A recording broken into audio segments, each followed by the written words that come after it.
Olá pessoal, o vídeo de hoje é um ensaio sobre a cegueira, ou seja, nós trazemos a importância da cegueira no processo de julgamento clínico. E o que é que eu chamo de cegueira?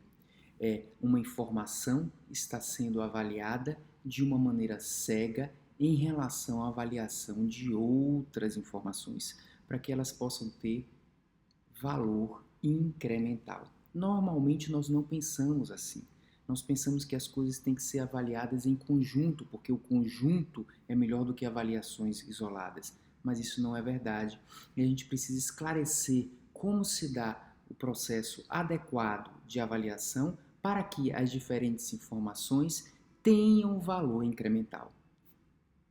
Existem duas situações onde a gente tem mais de uma avaliação. Avaliações de coisas diferentes diante de um quadro clínico, por exemplo, e essas informações diferentes elas vão se associar para gerar uma conclusão final. Ou seja, diferentes sinais clínicos, digamos assim, ou diferentes exames que a gente faz no paciente. E o segundo tipo é quando a gente avalia a mesma coisa muitas vezes, no intuito de confirmar se uma primeira avaliação estava adequada. Eu vou explicar cada um desses tipos sob a ótica do ensaio sobre a cegueira. O primeiro tipo é o tipo de que a gente avalia coisas diferentes em um paciente para que, juntando essas informações, a gente chegue a uma conclusão diagnóstica, uma conclusão prognóstica.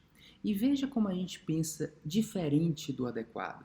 Nós pensamos que nós devemos só fazer o exame físico depois de feita uma anamnese e que a gente tenha conhecimento das informações da anamnese. Isso é inadequado. Nós pensamos que um radiologista, para analisar uma imagem, ele tem que saber o quadro clínico do paciente e a probabilidade do paciente ter a doença A, B ou C. Esse pensamento é inadequado. Por que esse tipo de pensamento é inadequado? Esse pensamento é inadequado porque, na medida em que eu avalio algo influenciado pelo conhecimento de outra informação, essa segunda avaliação ela não está sendo feita de uma maneira independente e, portanto, o seu valor incremental é menor. O que nós queremos é valor incremental.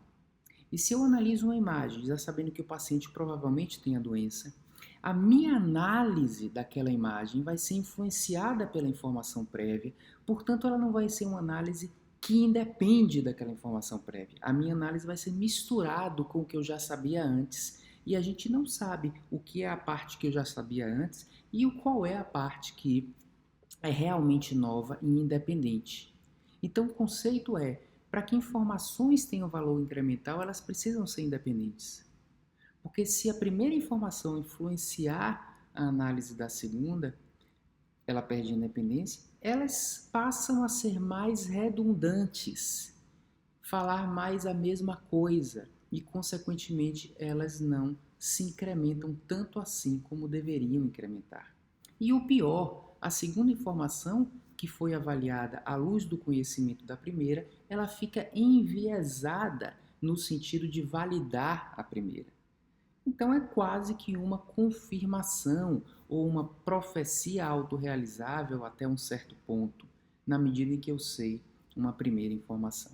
Nós sabemos que em diagnóstico, até mesmo em prognóstico, nós devemos fazer um raciocínio bayesiano, onde a conclusão final é uma interação entre uma probabilidade prévia e o quanto a nova informação influencia a probabilidade prévia. No entanto, a nova informação deve ser avaliada de uma maneira independente do conhecimento da probabilidade prévia, senão, como eu disse, ela passa a ser influenciada, perde a independência e incrementa menos. Esse é o sentido de que, num exame físico, idealmente, eu não deveria saber do quadro clínico. E na análise de uma imagem, idealmente, eu não deveria saber do quadro clínico. Está errado o radiologista querer saber do quadro clínico? Ele pode querer saber, e isso é adequado, ele pode querer saber da indicação do exame. Por exemplo, a indicação desse exame de ultrassom é o diagnóstico de uma dor abdominal. Aí ele, sabendo da indicação, ele vai saber as diferentes coisas para ele procurar. Mas não é bom que ele saiba que esse paciente tem uma dor em fossa ilíaca direita, leucograma elevado e febre. Porque senão ele vai ficar muito induzido a achar que aquele apêndice está alterado. E a gente não vai mais saber se na verdade aquela informação ela é incremental ou ela é redundante. Portanto, nós temos que ter um treinamento para que nos nossos processos de avaliação, mesmo que a gente não possa ficar plenamente cego, a gente tente ser não muito influenciado pelo nosso conhecimento prévio. Fernando Pessoa disse que saber ver é ver sem estar a pensar. Saber ver é ver sem estar a pensar. Essa nova informação clínica, essa ausculta cardíaca, essa análise ecocardiográfica, análise de uma imagem, idealmente deve ser feita sem eu pensar no paciente. Ela vem de uma maneira pura. Você olha a natureza, você contempla sem tendenciosidades. Saber ver é ver sem estar a pensar. Depois que você vê e que você tem aquela informação, aí sim você vai pensar. E o processo de pensamento vai promover uma interação entre as informações prévias e a informação atual. Então não é que eu queira quebrar as coisas e não considerar o conjunto. Nós vamos considerar o conjunto. Mas uma coisa é considerar o conjunto ao mesmo tempo, ou seja, confundir adquirir a informação e analisar a informação. Adquirir a informação tem que ser independente. As informações devem ser adquiridas de maneira independente. A análise delas que devem ser feitas em conjunto. Então, diferencie bastante o que é adquirir e o que é analisar. No momento da análise, você junta. No caso de diagnóstico, você faz um raciocínio bayesiano, você pega a probabilidade pré-teste e você vê o quanto a nova informação influencia. Mas essas informações têm que ser avaliadas de maneira independente para que a nova informação tenha um valor incremental. Então lembre-se sempre do poeta, que disse que saber ver é ver sem estar a pensar. E essa é a melhor forma de julgamento clínico. O próprio técnica, por exemplo, adequada de entrevistas para que a gente chegue a uma conclusão a respeito de uma determinada situação, e uma entrevista pode ser uma anamnese, o ideal é que cada pergunta seja feita de uma maneira mais independente possível da resposta da pergunta anterior. A gente não tem como, a gente faz uma única anamnese, mas a gente tem que tentar não induzir a nossa conversa em relação a uma tendência, ou seja, ser imparcial na entrevista, e essa imparcialidade muitas vezes é apenas ouvir o que o paciente tem a dizer e depois a gente junta os pontos. Então essa é uma técnica muito importante. Uma coisa é adquirir informação, outra coisa é juntar os pontos. A informação tem que ser adquirida de maneira independente, juntar os pontos, aí vem o pensamento. Depois, o pensamento a posteriori. Portanto, é até interessante a gente pensar e fazer um exercício. Será que o exame físico não deveria ser feito antes da anamnese? Porque o exame físico vem da minha percepção. A anamnese nem sempre, é o paciente que fala. Ok? O exame físico depende da minha observação.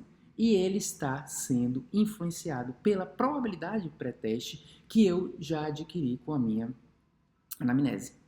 Então pode ser que eu ouça uma B3 porque o quadro clínico é muito sugestivo, porque a história é muito sugestiva de insuficiência cardíaca. E eu nunca vou saber se eu estou avaliando bem ou não essa B3, porque nós somos enviesados pelas avaliações prévias. E isso é impossível de se desenviesar totalmente. Existe um fenômeno de ancoramento que é muito potente em relação às nossas avaliações. Então, nessa situação, a gente tem que prevenir viés de avaliação induzido pela situação prévia. A outra situação que ocorre em medicina, onde a gente adquire informações mais de uma vez, é quando é a mesma informação.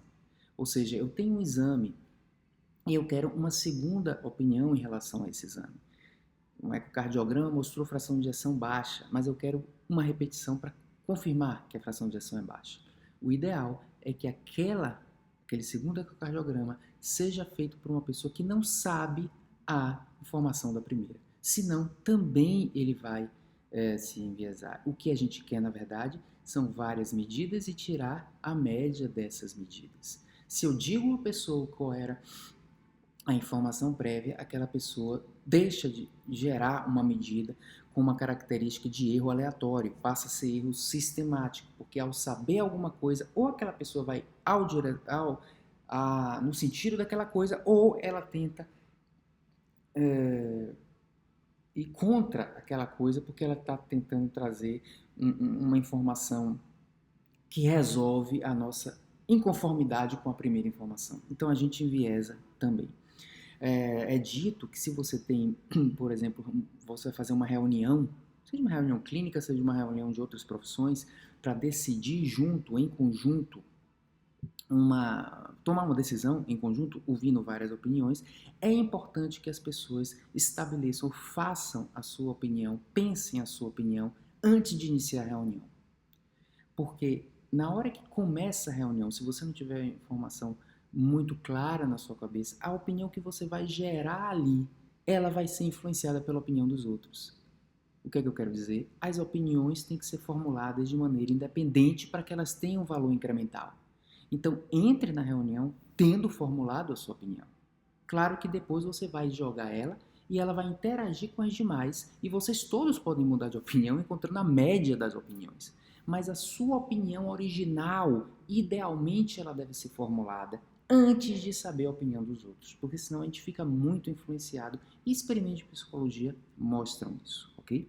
Então, em resumo, seja numa situação no qual nós estamos adquirindo informações diferentes para depois serem concatenadas, chegando a um julgamento, seja na situação em que a gente está adquirindo a mesma informação de uma maneira repetida para aumentar a precisão daquela informação, nós devemos adquirir informações de forma independente. A gente não pensa assim porque a gente se precipita em querer concatenar as informações e não percebe que são dois momentos diferentes. Um momento de adquirir informação e outro momento de concatenar a informação. Segundo motivo pelo qual a gente não pensa assim, a gente quer acertar. Então eu quero que a minha opinião, que o meu laudo esteja correto. E acertar é diferente de incrementar. Se eu quero acertar, eu vou procurar a verdade e vou me deixar influenciar pela verdade, mas eu não incremento, eu estou repetindo um conhecimento prévio. Na verdade, o que a gente tem que querer, enquanto observador, é incrementar. E incrementar deve ser feito através da técnica da independência da observação. Então, a gente não está fazendo um vestibular de médico, um vestibular de diagnóstico ou prognóstico. Então, a intenção não é acertar, é simplesmente e humildemente trazer mais uma informação e que ela vai ter mais valor se ela for adquirida de uma maneira independente. Então, esses dois pontos. Primeiro, dividir e separar o momento de adquirir informação e o momento de juntar as informações e diferenciar o que é o desejo de acertar e o que é o desejo de incrementar. É por isso que nós devemos valorizar a cegueira ao adquirir informações clínicas. Obrigado pela atenção.